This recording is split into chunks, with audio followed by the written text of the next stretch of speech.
pinili ni Kuya. Marami siyang pinagpilian ng ano, ng pwedeng pagkargahan. Mas po kasi yung karga ng GR Barnedo.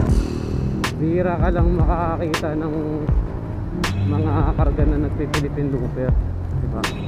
Yun na lang yung mga titignan doon.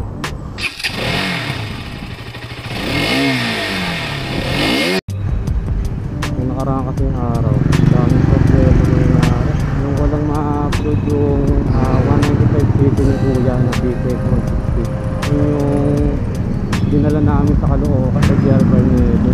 May mga video ko doon na hindi ko nakunan yung bago kami dumating doon. Kaya medyo fast forward yung ng video natin doon. Bali highlights lang yung mapapakita ko sa inyo. Yung mga gusto magpakarga dyan ng 195cc kay GR Barnedo, pwede naman kayong mag-PM sa page niya. Medyo busy kasi nung nakaraan na araw, kaya hindi ko kagad na ako.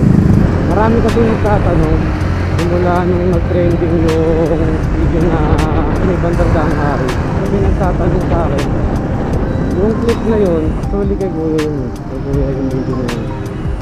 Hindi nakasagot yung Raider 150 na revolver. Marami kasi nagtatanong kung ano daw set ng PCX na pares kasi kami ng PCX ng Kuya eh. Kaya akala sa akin yung PCX na yun. Kargado kasi yun, 195cc. Tatanong sila.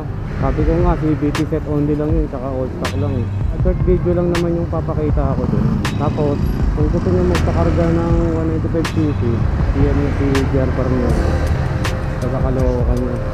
Kapag may gusto kang nalaman, kung hawa, nagpakarga kayo or napabisita kayo sa set ni GR Barnedo, ganito ang nyo siya mga dapat ikakarga. Kasi si GR Barnedo kasi isang Philippine Looper yan. Tapos isa rin siya sa mga kalhok ng endurance, isa rin siya sa nakilalang Click 400. Kaya napili ni Utol na magpakarga ng 195cc. Mas okay yung karga ni GR Barnedo.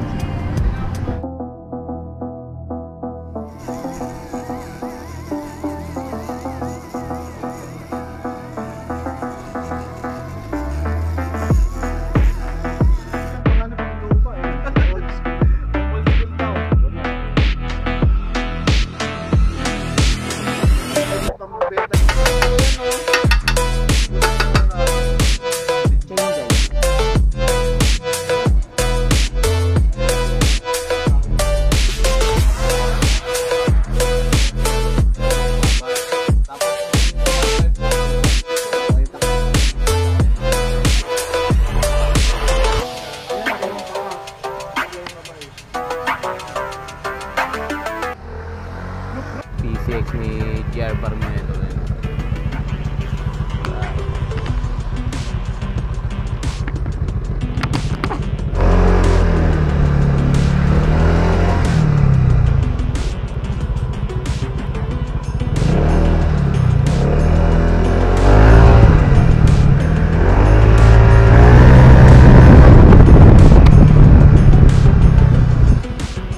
Naka-dashcam, yan talaga pag Philippine Looper, kailangan naka-dashcam ka na.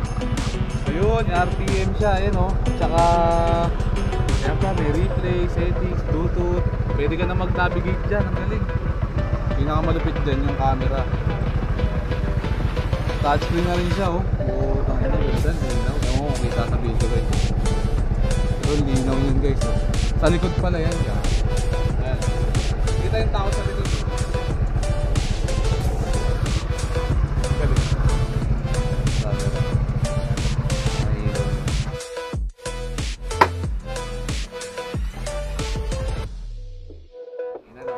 Bubuksan na.